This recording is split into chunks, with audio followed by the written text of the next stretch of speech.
Well, hi, my name is Sheila Cabercoman. I am a certified financial planner, a self-managed super fund specialist advisor, and also a business advisor with New South Wales Business Connect.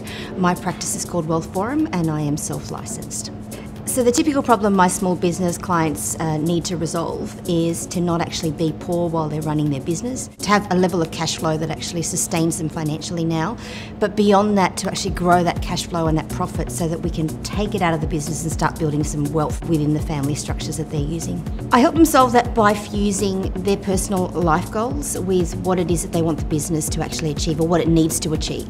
So it's financial planning on a personal level, along with the wealth literacy that they need to be able to drive those financial plans and even articulate what those goals could be, and then bring that into what the goals for the business have to be in terms of running it as a going concern, but also being able to take those profits out of that business, build the profits, take it out of the business and start funneling it into wealth creation strategies, and at the same time protecting what's most valuable, which is the founder's skills, time, energy, attention and money.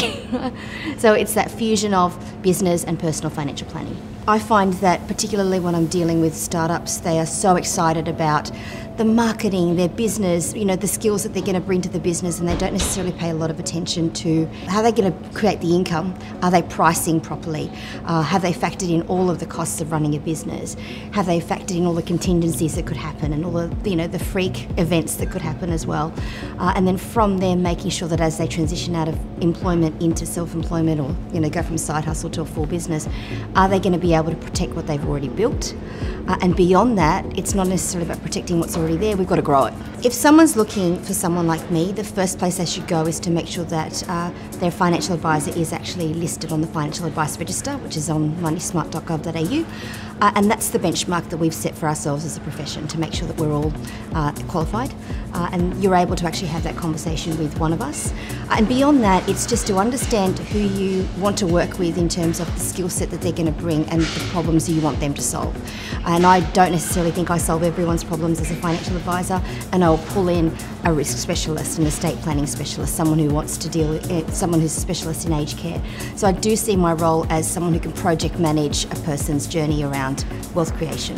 I think probably the most telling example I've got is a client of mine who was retiring. They were finishing up in their cleaning business, and that really required a team of people getting together.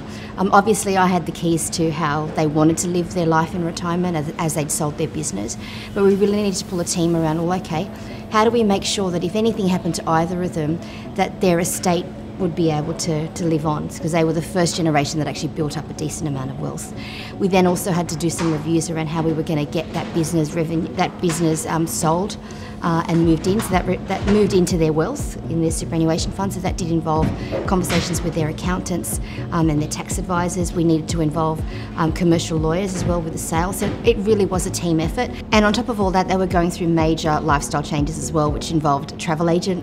It involved someone who was going to help them downsize and declutter a home that they'd lived in for 30 years. We had to sell a business premises. So it literally was a coordinated orchestra of different people that I had to project manage and bring together. They are happily retired. It's been 15 years. So that's the story I always go to, because it just shows how when you get to know a client, and I'd known them for about 7 years before they'd retired, it really is all about pulling those teams together, having that sort of leveraged trust to then be able to make something happen for a business client. So for me, being a part of the Sydney Hills Business Chamber is all about the tribe. The tribe that I've built that I can help nurture and mentor, but also the tribe that nurtures and mentors me. It's the community.